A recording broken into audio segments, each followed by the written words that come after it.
Hello Virgo, welcome to the Plaid Sheep Oracle. I'm not surprised that you've popped out in this space. How are you doing? It's been intense for everybody.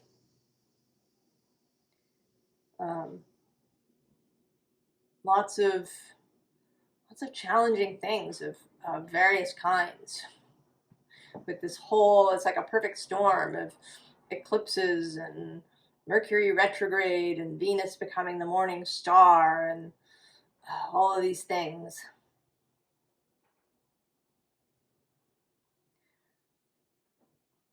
There's also there's been solar weather. There were solar winds for a while, and we're going to get more of those. We've had some geomagnetic storming, and there's probably going to be more of that today and into tomorrow.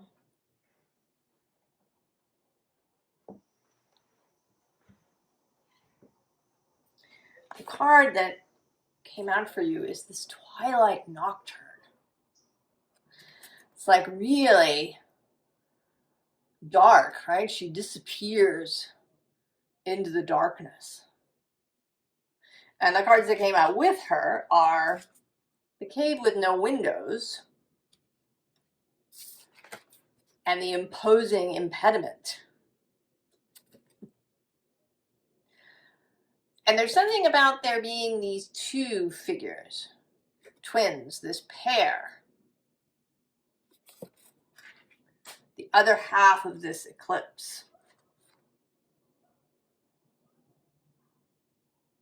And it's interesting, there's this whole interplay between Aries and Pisces, both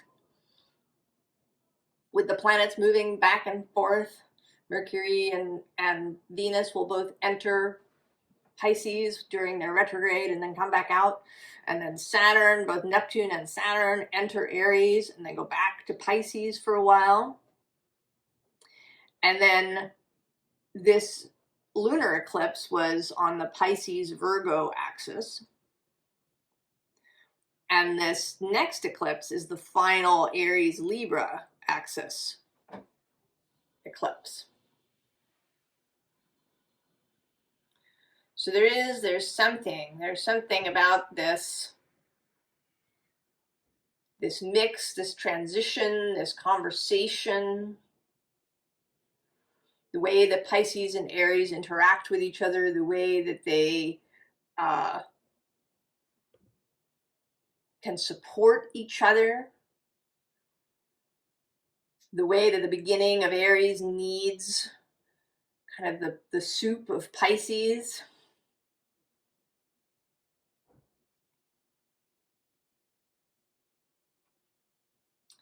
The answer to the chicken egg question,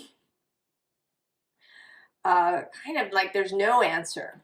I mean, even if we think about the universe as a whole, that, you know, maybe there was a creative spark, but it had to begin in the mind of Source.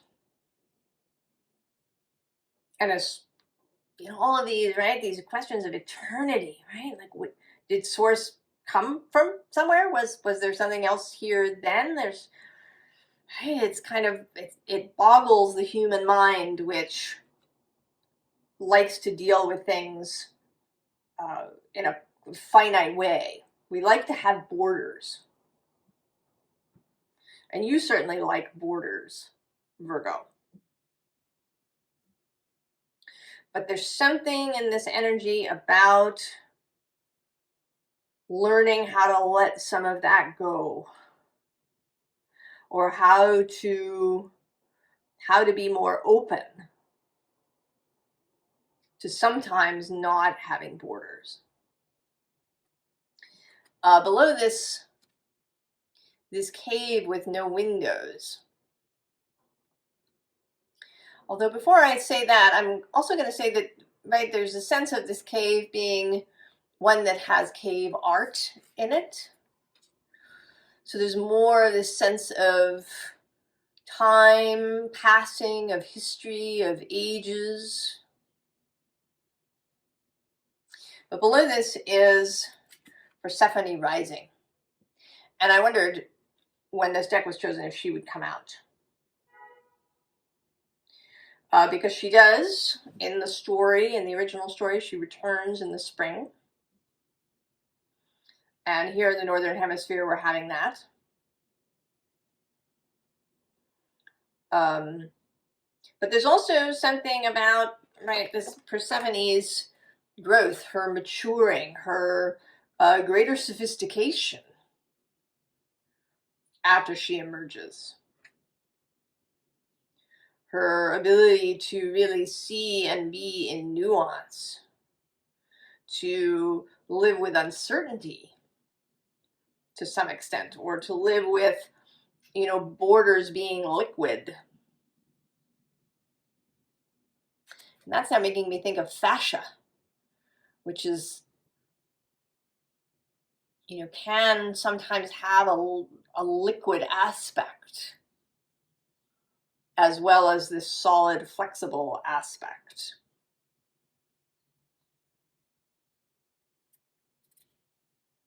Now, asteroid Persephone, I looked it up, is just conjuncting Eros in Aquarius, about 20 degrees of Aquarius. Asteroid Proserpina, who is her Roman equivalent, is at 27 degrees of Gemini. And Proserpina will enter Virgo in the summer, or actually like late summer, the first week in September. And then she will conjunct the South Node in the middle of October. So there may be some timing elements there for somebody.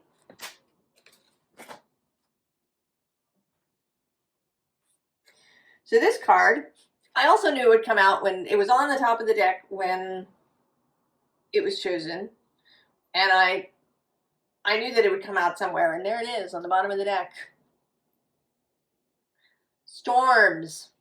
And on the other end of the deck, passion.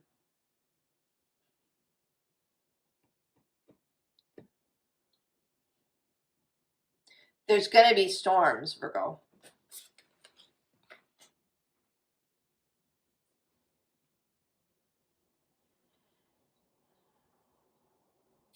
There is change that's coming. Movement. We start with this desert card, and then we get both rain and bushfires. And I'm not so concerned about the keywords, solitariness, fecundity, fury, as with this desert rain bushfire thing.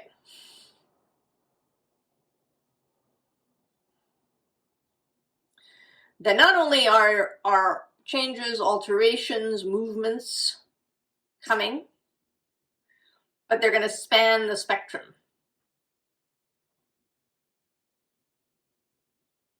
That the desert will, you know, maybe receive both a lot of rain where there's, you know, flowers growing. You may have seen some of those photographs of places like Iceland or somewhere in the American West when there's a lot of rain and all these wildflowers pop up. But also fires.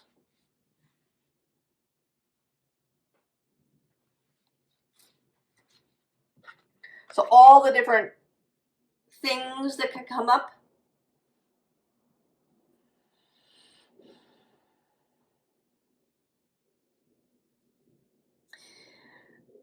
And there's something here too about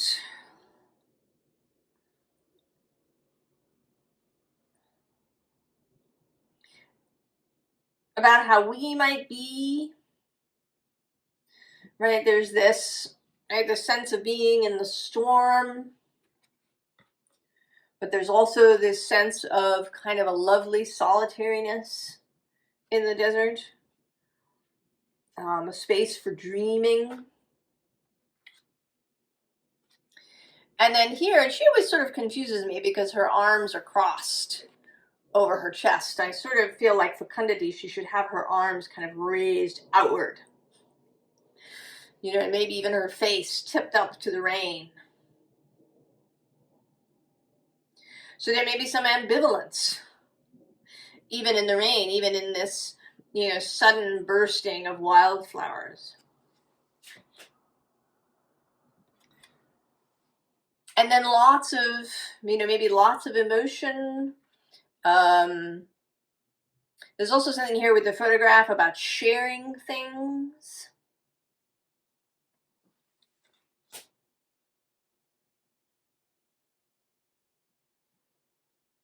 Sharing your experience, viewing other people's experience.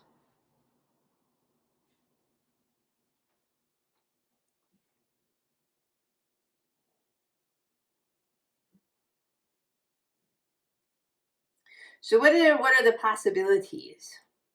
I mean, there's so many. And we actually kind of enter an advice stage here. The reading is largely about possibilities and how to take advantage of them. Right? Can we start with the Page of Water? Beginner's mind and an open heart.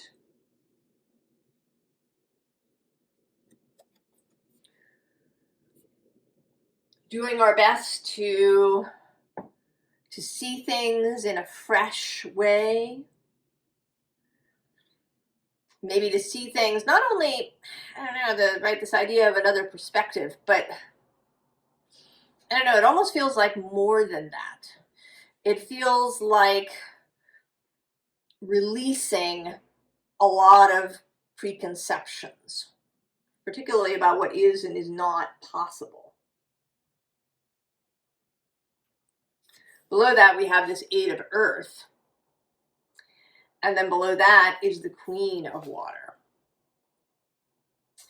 So there's something here about a process that, and it's not that we become the Queen of Water and we're never the page again. There's something about being able to exist in both spaces. That the work, the process, is to be able to exist in both spaces. To have both this innocent, kind of heartfelt fool energy. Also openness to things that maybe haven't come in before. Maybe it's an openness to how you receive information. You know, if you've thought of yourself as being clairvoyant, or you've thought of yourself as being clairaudient, or, you know, whatever it is, however information comes to you, then maybe it's going to come in some other way.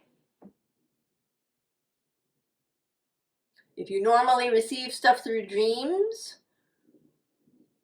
maybe it's going to come through conversations or through something you've read. Or maybe you will start having visions in the waking life. And then the Queen is somebody who can manage all of that. She doesn't become overwhelmed by these things.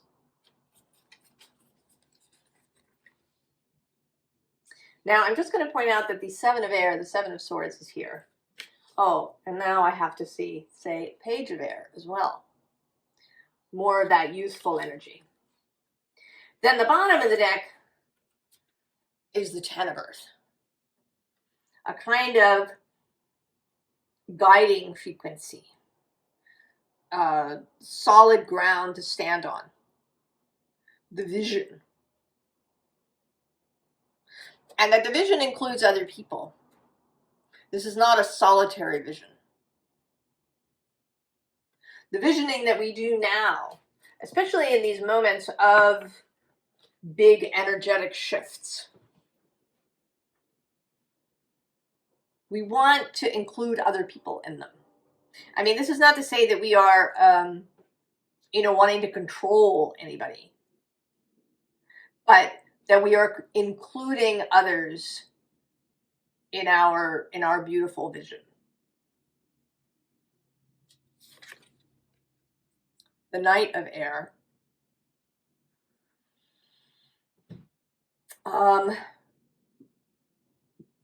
So much openness to new ideas, new information, new concepts, new practices.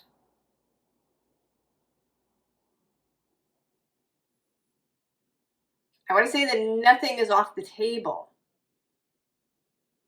It might be anything that is important.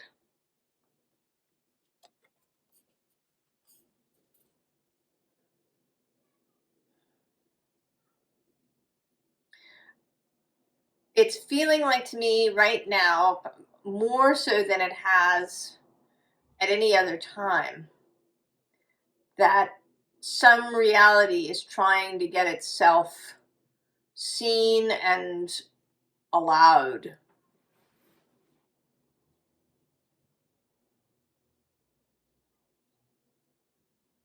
The vision I'm kind of getting, it's simplistic, but in Star Trek, The Next Generation, they had the holodeck.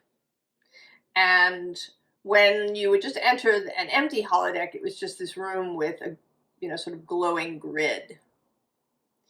And sometimes if you were in there and you were having an adventure, if something started to go wrong with the holodeck, that grid would start to sort of appear. It would like show up.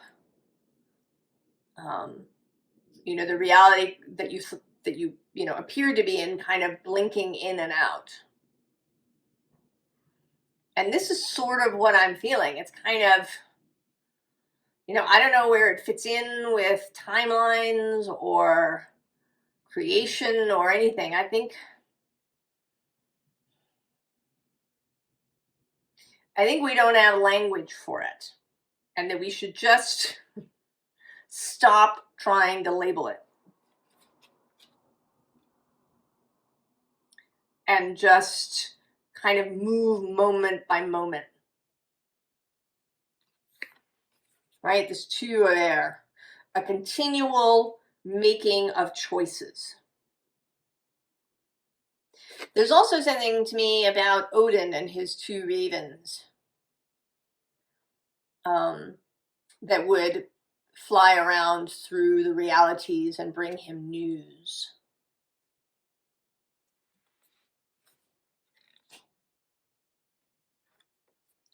And then we have the Queen of Fire, and this I see as you, Virgo.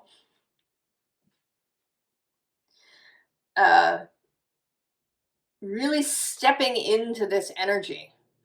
She is associated with Aries. And Mercury, who's your guiding planet, is moving through Aries. He's going to dip into Pisces across the way from you and then come back to Aries.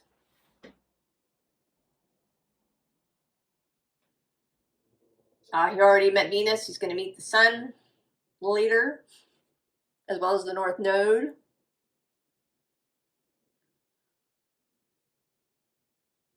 I mean, he did meet the Sun. I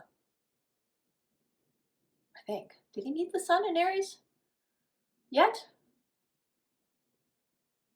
I think maybe it's upcoming, and then it'll happen again as he's going in the other direction. He'll meet with the Sun again.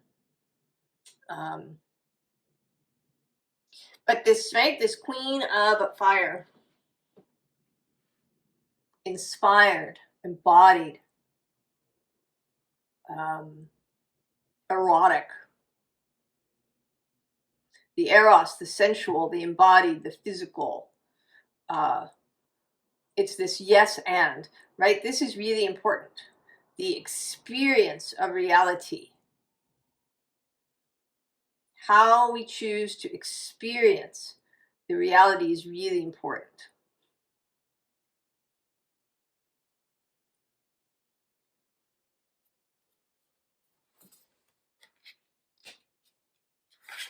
And then you get on your chariot. And you go.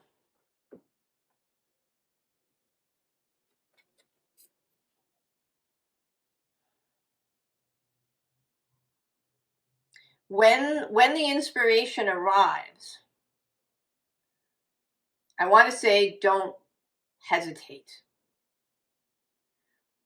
You will know if you've allowed for this, if you've sort of been in this process up until this point of being open to all different kinds of information, stuff coming from different places, the ability maybe to see patterns, to see synchronous things, even if they're not really obvious.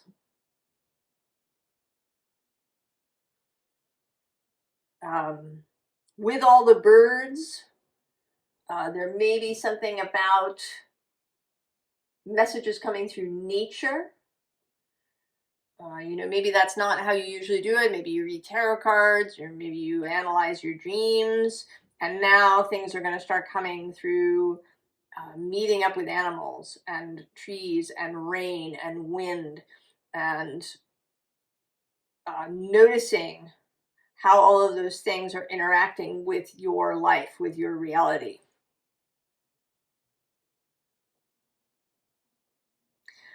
I personally am thinking about it because I have all these mourning doves suddenly cavorting outside my window.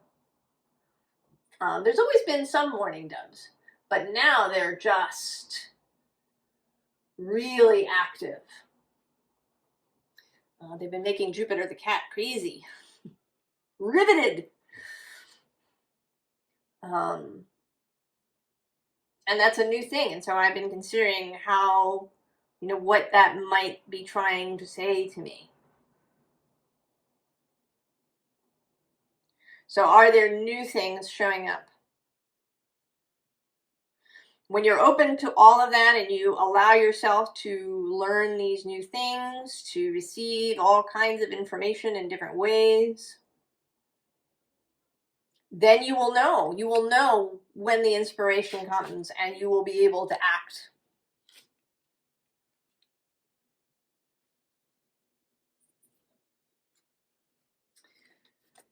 The Queen of Water again.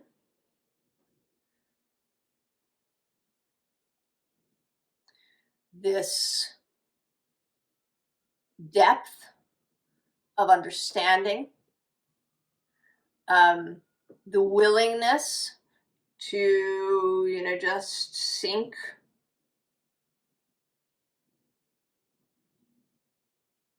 to receive these things. Below her is the Messenger of Water, the Knight of Cups, and then also the Page of Earth, the third page showing up. He's my guide card, right? He hangs out there. And when a new person shows up, he takes them, you know, on their magical path.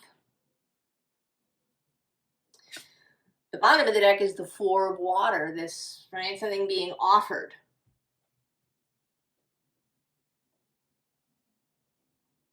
And all of these things may be very different than normal. They may challenge what you believe to be true. You know, even, you know, spiritual truths that you've read or heard or been told.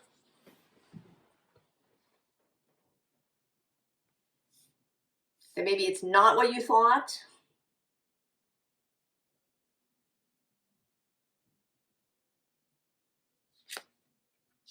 And then the Four of Fire, another four. Right, this water fire. There is something here about creating a foundation for the future that has to do with the ability to have beginner's mind and be open to things.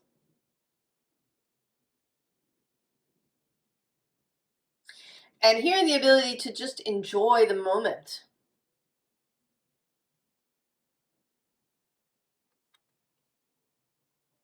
to enjoy this process, right? This is this experience of things that's so important. You know, it's not that the one thing, the material or the ethereal, is more important than the other. I mean, they're not even really separate. Right? The material is just, right, the firmament coming into, you know, tighter connections so that we can feel it. Right? It's an energetic difference. What really counts is how we experience it. You know, do we enjoy it or do we fight against it?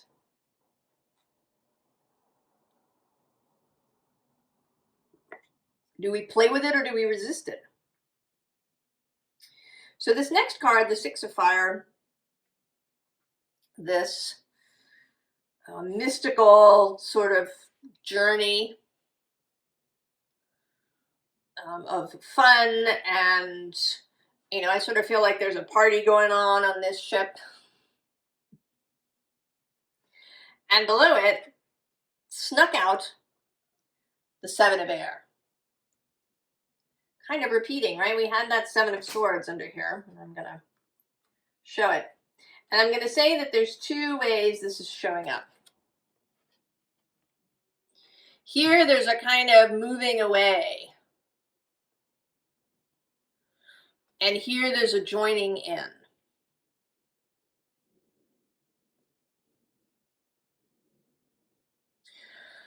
So it may show up for you in one way or another way, or both. That when you get on this party balloon, this balloon of experiencing, this balloon of fun and excitement and expansion and joy, there's going to be lots of people there that you're going to join up with, right? All of these people.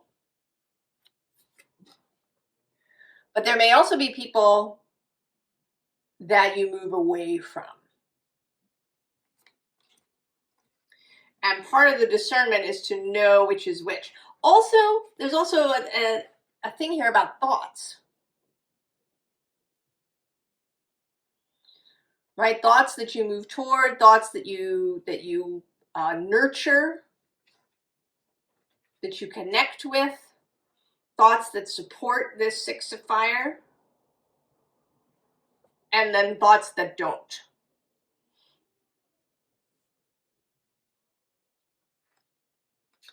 And so this Two of Earth, this is my energetic Two of Earth card. Right? It seems to me that these two pentacles are not entirely solid. That she's really initially working with energy. And that, you know, and at the same time that there's no difference.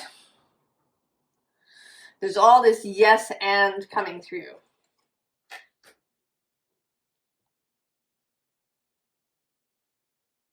I was actually watching another, somebody else's tarot reading, and she was talking about how if you're, you know, maybe you're thinking about the universe giving you something, that you have to do X, Y, or Z, and then the universe will deliver something. But at the same time, you are the universe. That there's something about this moment, and, you know, maybe it's this moving from the Aries Libra, which is, you know, this self and other, into this Pisces Virgo axis of the nodes, of really seeing, you know, how these two things mix, right? How Pisces and Aries mix.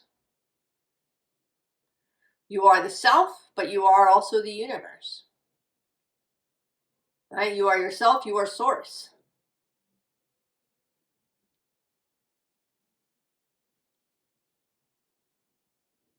And maybe really leaning into the you are source aspect.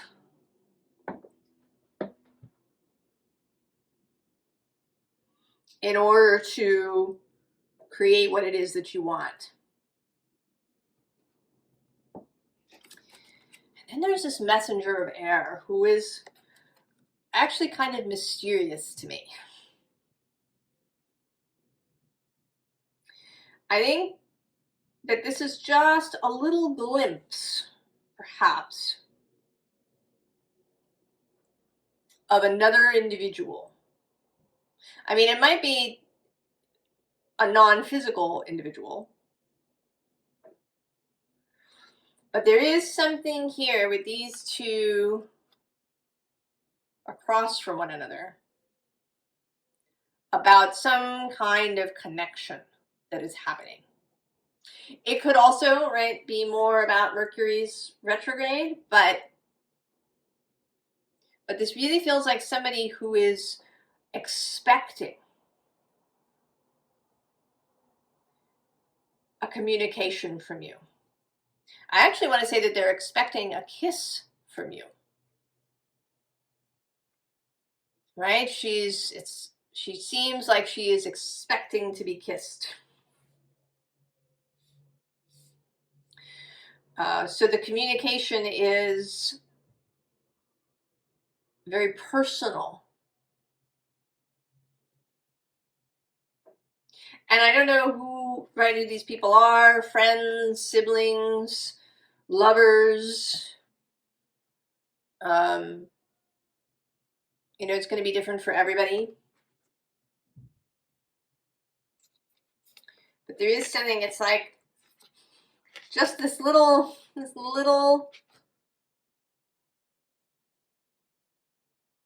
tiny moment of a message.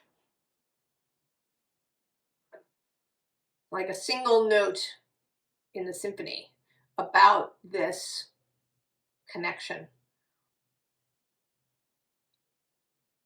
that is part of this whole thing that we're having now. And then we have the Empress. And she is, you know, delivering her beauty, delivering her bounty. She is the energy of creation. And right below her, we have this Chariot, right? You're like coming to meet her.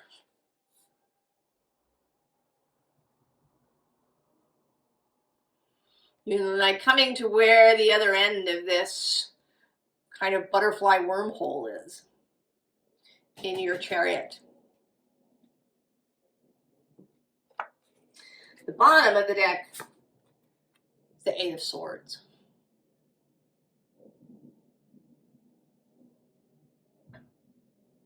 It is the one stumbling block, right? Is what's in your own head.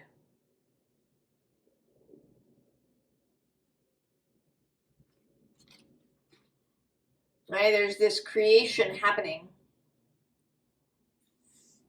And you can run out and meet it. This Five of Cups never actually seems, it doesn't seem sad to me. This just seems like a choice has been made. Right? She chose that bowl and that fish. The other bowls do not have what she needs or wants. So the choice made. Then we get the Ace of Pentacles.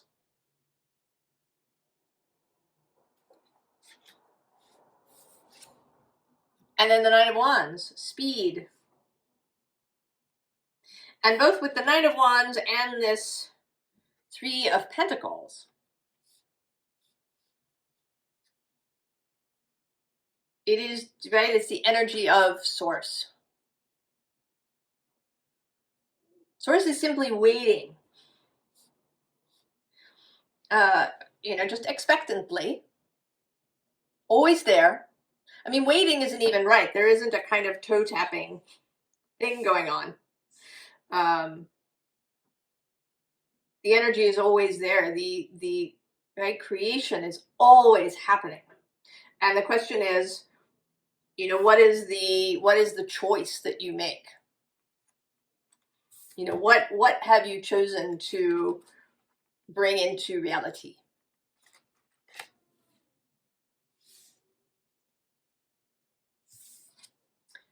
And then the Two of Wands. So it's coming.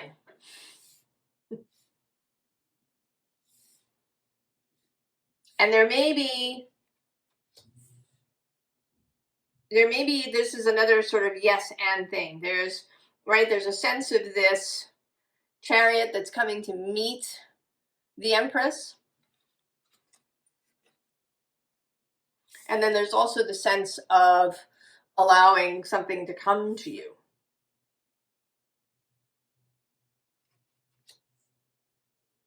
And also, the other thing about this Two of Wands is a sense of peacefulness.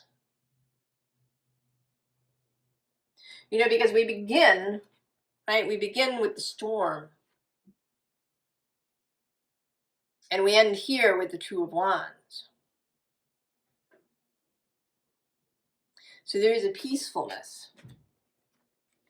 Actually, I don't think I pointed it out. Below the storm, we have the Animals Companionship card.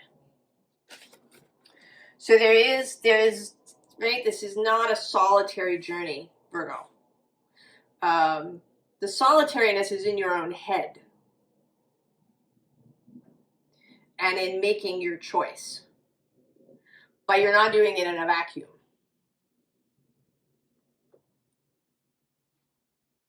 So the formal advice section, Two of Aether, yeah. Choosing repeatedly. And below that is Justice. I think here showing up as Venus, the new morning star. Libra is her daytime home, Venus's daytime home. And she's going to spend the next 9 months as the morning star, also known as Lucifer, the bringer of light. And below her, we have the Page of Aether. And these two are like that Page of Cups and the Queen of Water, the Page of Water and Queen of Water. Right? This adult, mature, sophisticated, powerful, knowing, wise individual. And then this, yay, let's try something new. Let's experience kind of energy.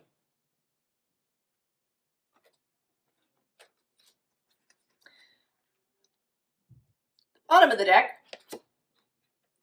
the Chariot. And this Chariot, which has a very choice kind of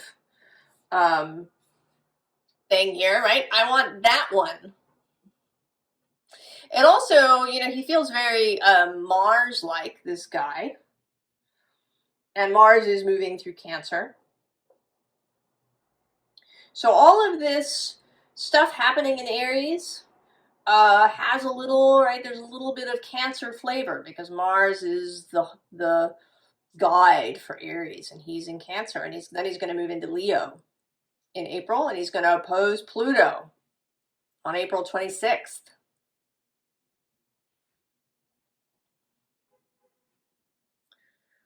So Mars is kind of in the mix, and his time in Cancer, this watery space, right, in this space. There may be something also timing-wise about Cancer season. It begins at the end of June.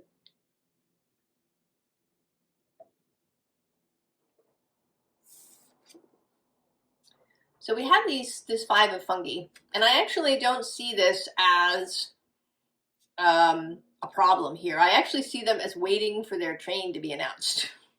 It's like they're in Grand Central Station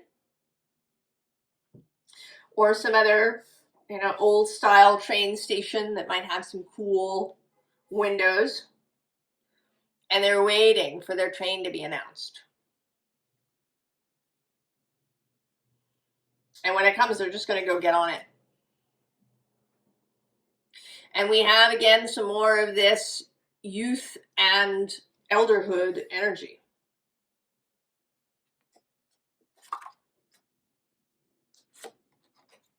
And then the High Priestess, who had to show up. Right? This receptivity, this openness. The Priestess does not have an agenda.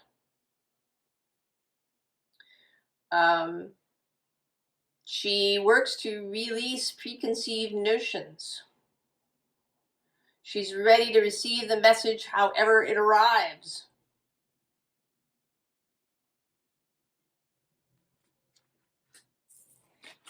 And the Queen of Combustion. The Queen of Fire. Totally at ease with herself.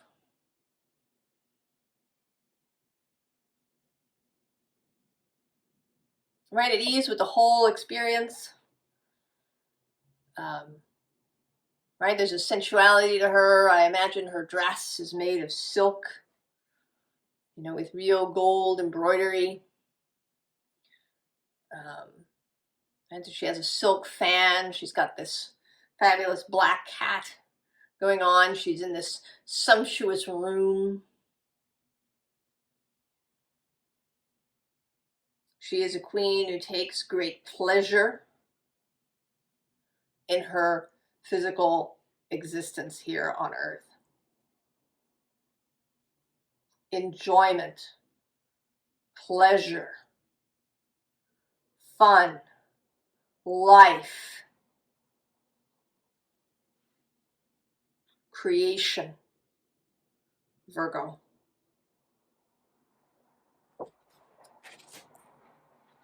I hope this feels exciting, like an opening, right? Coming out of the cave with no windows. Right? I mean, she's in the twilight, but she's, right? She looks like she's dancing. Dancing in the darkness.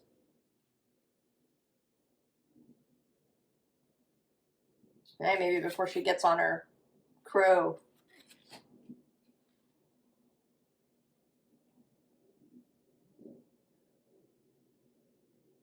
I wish you the best in this amazing moment, Virgo. I hope that you really take advantage of all the opportunities that I think are going to appear for you. That you really start to really enjoy, take pleasure in your life. And I will see you next time. So long, Virgo.